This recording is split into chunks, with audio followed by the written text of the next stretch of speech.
Yeah, okay, thank you very much. Okay, Professor Wabuke Bibi, I am an academician. I have gone through all the stages of university education. I had my undergraduate degree in the then University of East Africa. That was before we got to the University of Nairobi.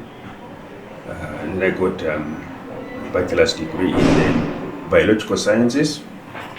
Later on, at about 1975, I got a chance to travel abroad in an arrangement which was a bilateral exchange program with the Swiss government and the Kenyan government, where I proceeded to do a master's degree in food science at the Swiss Federal Institute of Technology, what we call ETH. That is the equivalent of technical university. That's where I did my master's in food science. That took me about 3 years because of the arrangement then. So then later on, when I came back and did some work, then I continued. I went back to the same institute later on in about 1985 for my PhD, again in food science. So I was in Switzerland, in the capital city called Zurich, for about 5 years for my PhD, in food science. So I completed that about 1990, and then I came back to Kenya.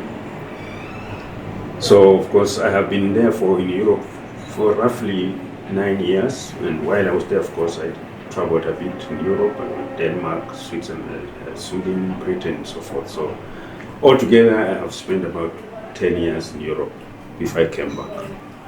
And in terms of my work experience, I had a short stint in high school in the late 1960s.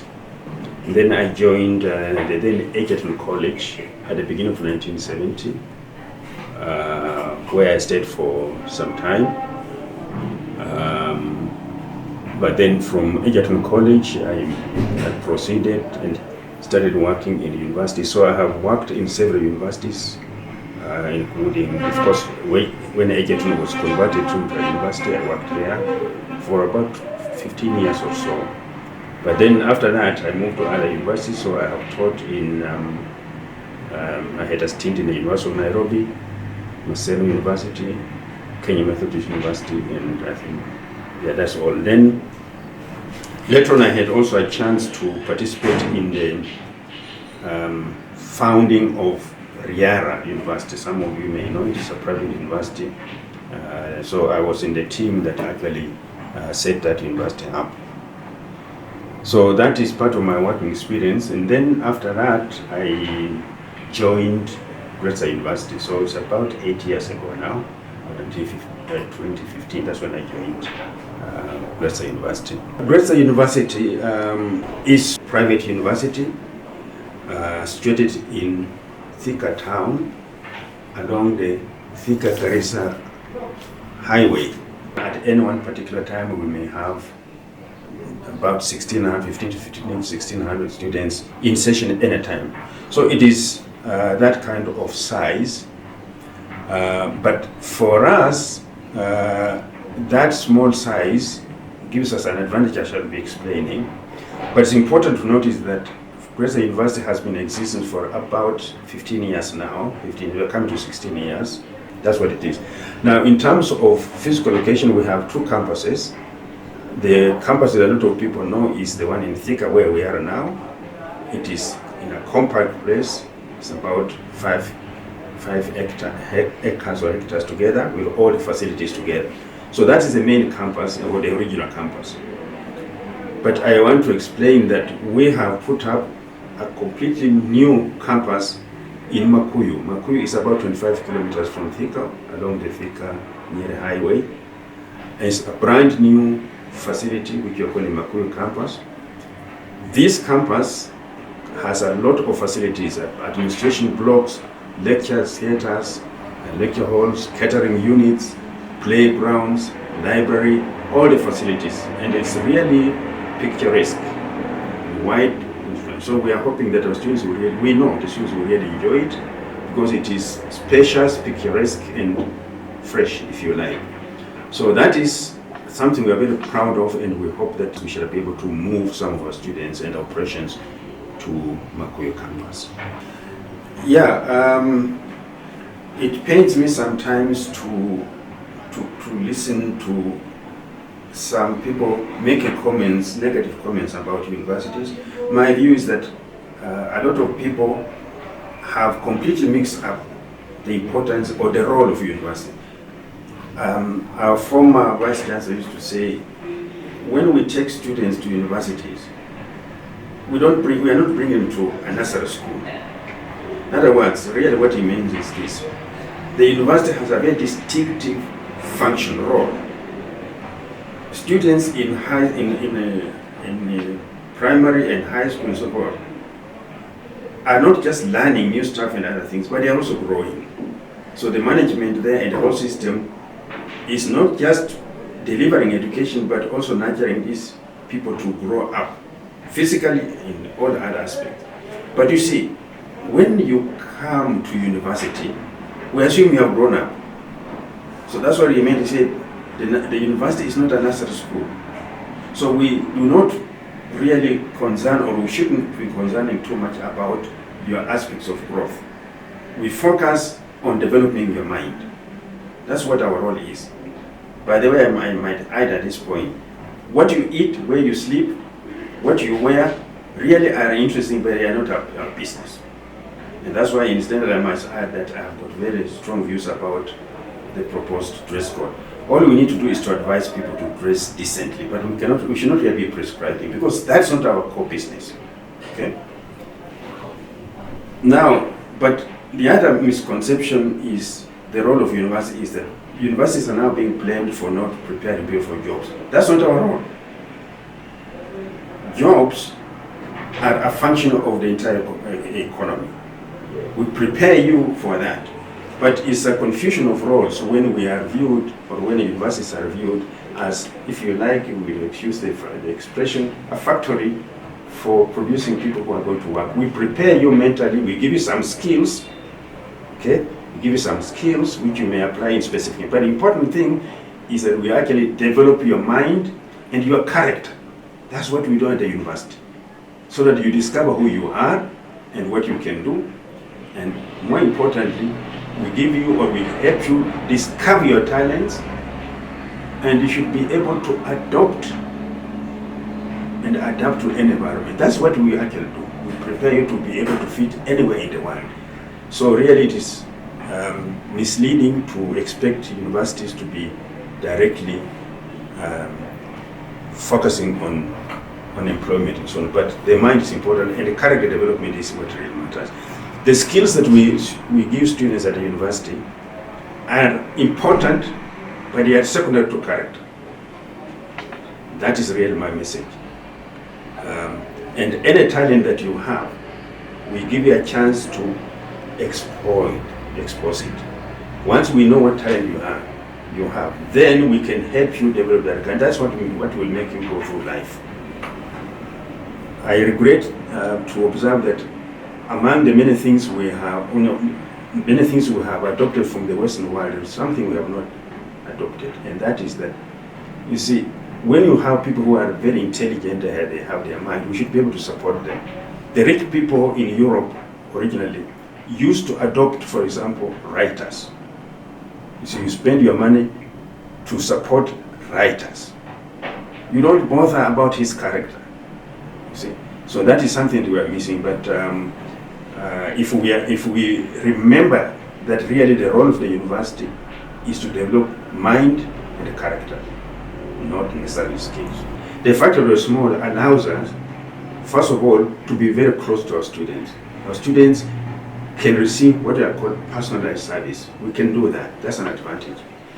And really, on the issue, like our motto says, quality education for everyone. Quality education is not an empty slogan. Here, what we try to do, and we can actually demonstrate to you if you wish, that every aspect of education, from developing the curriculum to delivering to assessment and so on, is controlled. We are able to show that indeed this did take place. In other words, we actually can demonstrate that we are delivering quality education.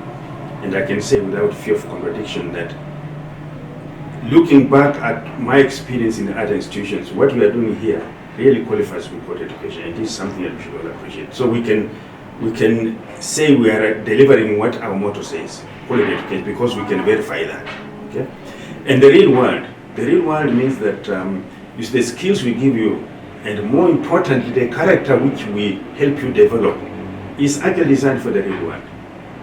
Right now, I'm trying to convince our staff and eventually also students to realize, or to rather emphasize, the concept, the value of empathy is to realize that the students who are about to graduate are going through a traumatic experience.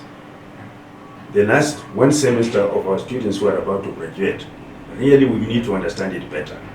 Because they know, because they come from the world, they are going to meet a very rough world, and nobody seems to be really to understand them, and therefore to help them walk along with them. And that's what I'd like to do in my next few months, to really see how we as a university can work with the students, especially during the last semester, as they go into the real world there, so that they don't feel abandoned. Their parents begin to criticize them, they are disappointed with them, and so forth. And this is really probably why we have very strange occurrence of people committing suicide, because it is hopelessness. You have done everything right, and then you go out and nobody is able to work with you. And that's what I think we in the university can help our students to transition. We should not ignore that. Right now, we are offering 5 degree programs and quite a few actually diploma and certificate programs. One development that we are now going to do in the course of this year, hopefully before the year ends, is we're opening up on master's programs. Okay, we have set out to launch probably 3 or 4 master's programs, and a host of. In other words, we're expanding the offer we're expanding our offer to students, so that students who want to continue with us can do that. The other aspect that we want to note is that even if you do not get a C+, which is a minimum, we have arrangements whereby you can join us at a lower level, and then we will grow with you. So you should not feel locked out because of your qualification. We will be able to work with you and bring you to the level that allows you to continue. And we are saying we can go from certificate all the way to master's here. That's what we are hoping to do. One thing that I like to remind people about is to be able to recognize themselves. A lot of the things that we teach people can be done by anybody, but a lot of people do not recognize their own abilities in order to discover yourself. And that's why a few months back I prepared an article which is called "What's in a Name?" A name. One time I made a study of the names that the students use in this university. About 2,000 of them. I looked through the names, and I noticed a trend. Why do our students, our children, despise, if you like, their original names? This is a fallacy. A name, you should not be ashamed of what your name is, and your name is not just a useless thing. It actually means you. So the one thing people need to realize is that names represent you in a very real sense. It's a carrier of your character, you like it or not. And therefore, I would also like students and young people to really discover who they are as represented by their names. The name is an individual thing. Okay? And I'm curious and sometimes quite often intrigued by the fascination with European names or foreign names. Why do we do that? And I've always asked, the white people colonized Kenya for close to 70, 80 years. The same thing with the Asian communities. They have been here for as long as 100 years. But none of them ever uses a local name. Why? Why don't foreigners who have been living with us for so long, don't use our names, and we use their names? Ask yourself. When you use your name, when you recognize the value of your name, you actually discover yourself, the real you, and you free yourself from baggage. Okay? So that is something that people may not recognize quite easily, but it actually represents a fundamental change in character. And that's why I advise students as they go through this university, if they have not changed their name, they should change their names and actually go back to the indigenous names. There's nothing wrong with that, and you shouldn't be running away from your names. That one we can talk about further, but it's a very fundamental issue. Be yourself. Here, our strong point is quality education, okay? And the quality education, as I said, is developing somebody's character so they are able to adapt. We give them skills.